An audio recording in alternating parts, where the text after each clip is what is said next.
time now for us to go behind the story, featuring the leading voice on one of today's top topics. And joining us now, a friend of Erie News Now at 7, Dr. Jeff Bloodworth from Daniel University, Erie News Now political contributor.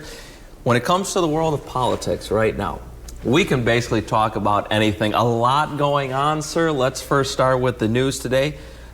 President Trump and the NATO summit. What did you make of it all? It seems like he was sort of playing friendly with NATO leaders today.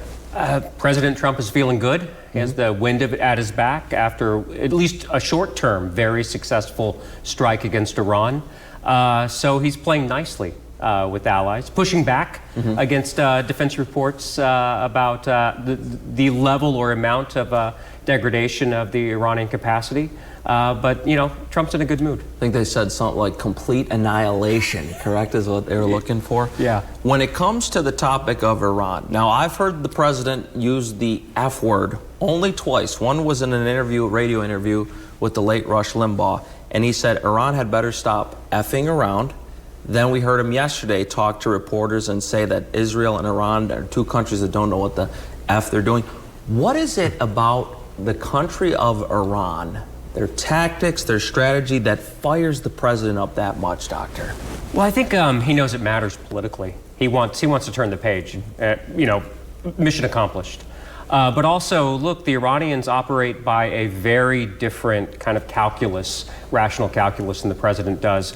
According to, 21st century kind of modern Western mindset, Iran lost. And the president wants them to move on, to do, move towards peace in a way that's going to help Trump politically in the region in terms of stability. And we'll see if the Iranians are willing to do that. Did it surprise you a little bit to hear the president criticize, obviously, the ally of the United States, Israel, over the Middle East? No, look, I mean, President Trump first of all, he's looking out for himself and the United States. And I think that's what his supporters appreciate about him.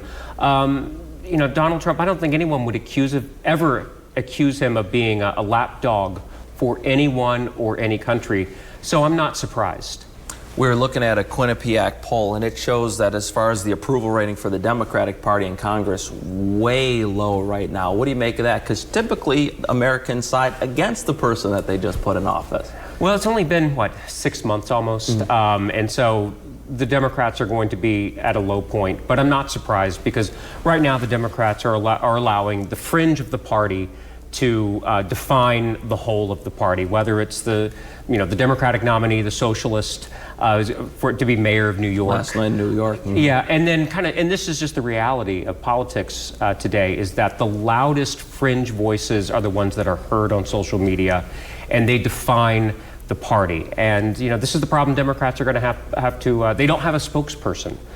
Because they don't have a Speaker of the House, they don't have a Senate Majority Leader, and the loudest voices on the fringes right now define the Democratic message. Doctor, when you talk about wanting to turn the page on Israel and Iran and the conflict that's going on there, what is it that the president now focuses on? Where does he shift his attention going forward? I mean, it's the economy. I mean, this is what made Joe Biden unpopular. So keeping inflation low, economic growth strong.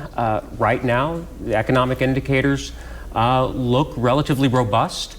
We pulled back from the brink on the tariffs, and so this is what Trump is going to be focusing on. And if you can't have strong economic growth, he's going to focus on those kind of red meat issues, immigration and securing the borders.